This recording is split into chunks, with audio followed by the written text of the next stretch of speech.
Hello, എല്ലാവർക്കും happy Christmas. Christmas ഇങ്ങ് വന്നല്ലോ അല്ലേ? 2 ദിവസം കൂടെ കഴിഞ്ഞ് കഴിഞ്ഞാൽ ക്രിസ്മസായി. ഈ പ്രാവശ്യത്തെ ക്രിസ്മസിന് നമുക്ക് ഒരു അടിപൊളി താറാവ് റോസ്റ്റ് ഒന്ന് ഉണ്ടാക്കി നോക്കിയാലോ? നമുക്കൊന്ന് നോക്കാം. ഞാൻ ചെറിയുള്ളിയാണ് ഇതിനെടുത്തിരിക്കുന്നത്.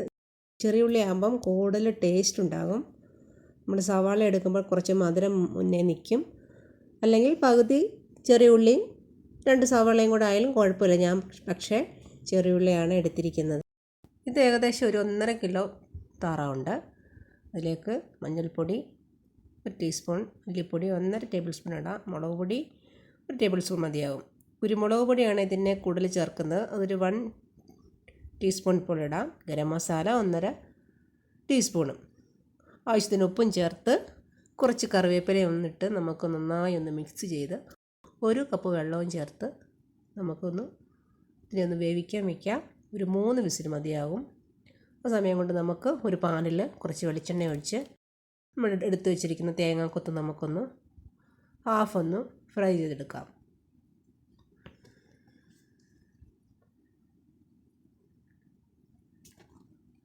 അപ്പോൾ നമ്മൾ ഉള്ളി വലുതൊക്കെ നടുവേ പിളർന്നിട്ട് നമുക്ക് ഇതിലേക്ക് ഇട്ട് കൊടുക്കാം. ചെറിയ ഉള്ളിയാണ് ഏറ്റവും ടേസ്റ്റ്. താറാവിനാണെങ്കിലും ചിക്കനാണെങ്കിലും നമ്മൾ ചെറിയ ഉള്ളി ഇട്ടുമ്പോൾ നല്ല ടേസ്റ്റ് ഉണ്ടാകും. ഇതൊരു 800 ഗ്രാമോളം ഉള്ളി ഉണ്ടാകും കേട്ടോ. ഒന്ന് വഴന്ന ശേഷം ഇതിലേക്ക് 2 ടേബിൾ സ്പൂൺ വെളുത്തുള്ളി ചതച്ചത്, 1 ടേബിൾ സ്പൂൺ ഇഞ്ചി ചതച്ചതും, 6 പച്ചമുളക് നടുവേ പിളർന്നത് ഇട്ട് കൊടുക്കും. ആവശ്യത്തിന് ഉപ്പും ചേർത്ത് നന്നായിട്ടൊന്ന് വഴറ്റി കൊടുക്കണം. 1/2 ടേബിൾ സ്പൂൺ മഞ്ഞൾപ്പൊടിയും 3 ടേബിൾ സ്പൂൺ മല്ലിപ്പൊടിയും, ഗരം മസാല ഒരു 1.5 ടീസ്പൂൺ ചേർക്കാം. കുരുമുളക് പൊടി 2 മുതൽ 3 ടീസ്പൂൺ വരെ നമുക്ക് ചേർക്കാം. ഇനി ഞാൻ മുളക് പൊടി ചേർക്കുന്നില്ല. ഇനി കുരുമുളക് പൊടി മാത്രമേ ഇതിൽ ചേർക്കുന്നുള്ളൂ.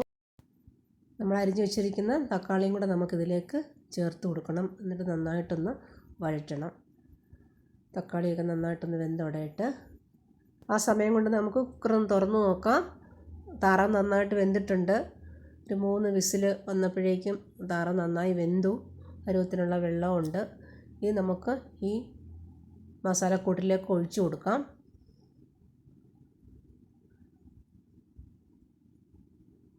ഇതിൽ നമുക്ക് കൂടുതൽ കുരുമുളകാണ് നമുക്ക് ചേർക്കുന്നത്. കുരുമുളക് നല്ല തരിതരിപ്പായിട്ട് പൊടിച്ച കുരുമുളകാണ് റോസ്റ്റിനൊക്കെ ഏറ്റവും ടേസ്റ്റ്. എല്ലാം നല്ല പൗഡർ പോലെ പൊടിഞ്ഞ കുരുമുളക് ഇടുന്നതിലും ടേസ്റ്റ് നമുക്ക്, കാരണം അത് നമ്മൾ കഴിക്കുമ്പോൾ കുരുമുളകൊക്കെ ഒന്ന് കടിക്കുകയൊക്കെ ചെയ്യുമ്പോൾ ഒരു പ്രത്യേക രുചിയായിരിക്കും.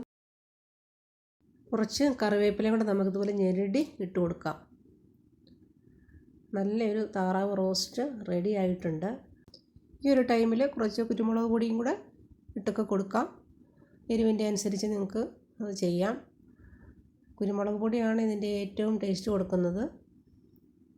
എന്തായാലും നല്ലൊരു താറാവ് റോസ്റ്റ് റെഡി ആയിട്ടുണ്ട്. ഈ വർഷത്തെ ക്രിസ്മസിന് എന്തായാലും നിങ്ങളിത് ട്രൈ ചെയ്ത് നോക്കണം. ഈ വീഡിയോ വാച്ച് ചെയ്ത എല്ലാവർക്കും താങ്ക് യു. സപ്പോർട്ടും ലൈക്കും തരുമല്ലോ.